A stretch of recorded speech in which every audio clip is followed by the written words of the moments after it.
I was 19 when my life split in two. Before that night, I was just a regular kid. Quiet, maybe too soft, too trusting, too in love. I thought I had it all figured out. I thought Emily was forever. My high school sweetheart. The girl I wrote dumb poems for. The one who made me feel like I mattered in a world that didn't even notice me. But one night, everything broke. I remember it like it's tattooed in my mind. I had saved up to buy her flowers. Nothing fancy. Just carnations from the corner store, because that was all I could afford. I wanted to surprise her after practice. I wanted to remind her that I was paying attention, that I cared. I walked into the gym, heart pounding, rehearsing some cheesy line in my head about how she was prettier than the flowers. And then I froze. She wasn't alone. She was in his arms, the gym teacher, twice her age, the guy all the girls giggled about because of his muscles, his tattoos, that stupid smirk. And there she was, lips on his hand tangled in her hair like he owned her. The flowers slipped from my hands. The sound they made hitting the floor was louder than a gunshot in my ears.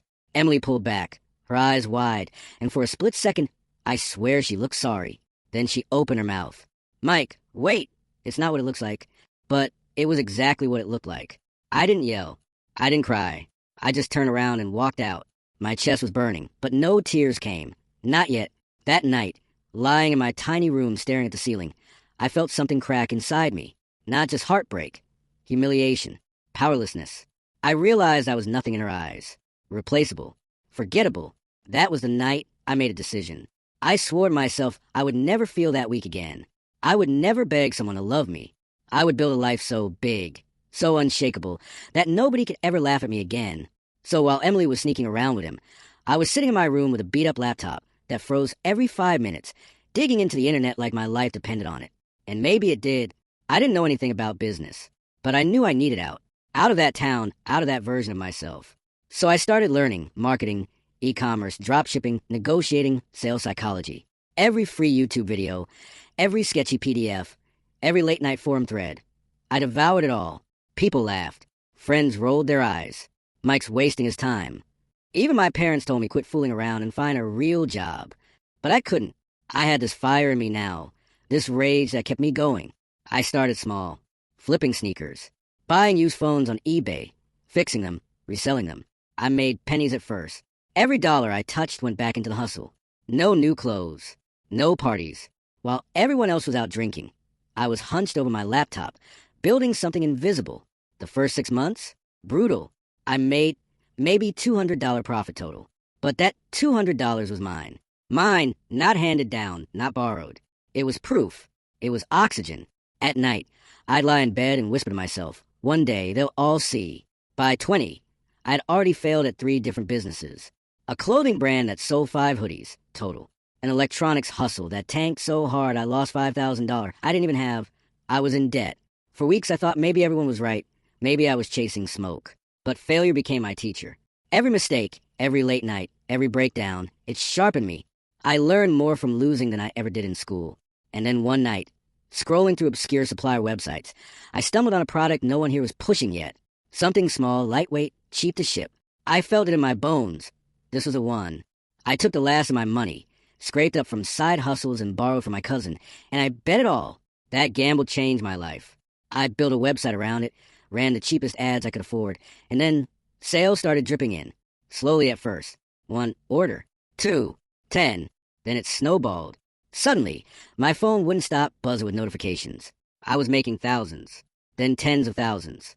I'll never forget the night I showed my dad my first $50,000 month. He didn't even smile at first. He just looked at me, quiet. Then he nodded and said, "Proud of you, son," for words. But I swear I could have cried. That meant more than the money. By 22, I had employees, an office, real clients, contracts. I wasn't just some broke kid anymore. I was a businessman. The same people who laughed at me were suddenly asking for advice. Teachers who ignored me in school now brag about me like they'd always believed.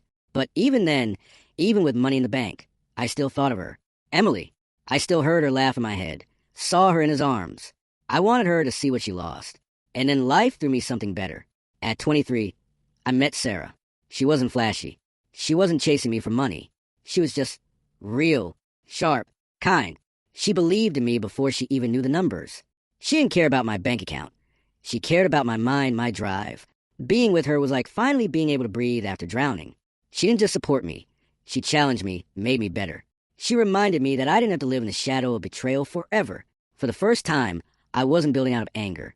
I was building for us, for a future. And the empire kept growing.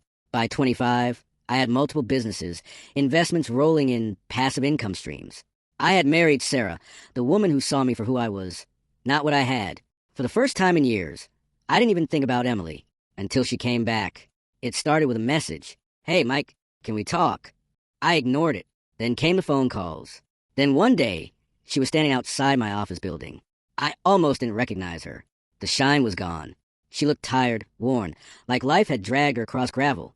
She smiled like nothing had happened. Mike, she said, voice shaky, I made a mistake. She poured it out. How the gym teacher used her. How he cheated, left her, broke her. How she missed me. Missed us. I stood there, silent, letting her talk. She tried to touch my arm like old times, and all I saw was that 19-year-old me, standing frozen with flowers in his hands, while she kissed another man. She wanted me back. Just like that. As if 6 years hadn't happened. As if my scars didn't exist. And for a split second, I felt that old ache, the urge to prove myself to her, the urge to show her what she lost. But then I remembered she was a loss. She wasn't my future. She was a fire that forged me. So I looked in the eye and said, Emily, you were the reason I started, but you'll never be the reason I stop. And I walked away. I got in my car. I drove home to my wife. And that night, holding Sarah in my arms, I realized something important. Revenge isn't about getting them back. It's about never letting them have the power to break you again.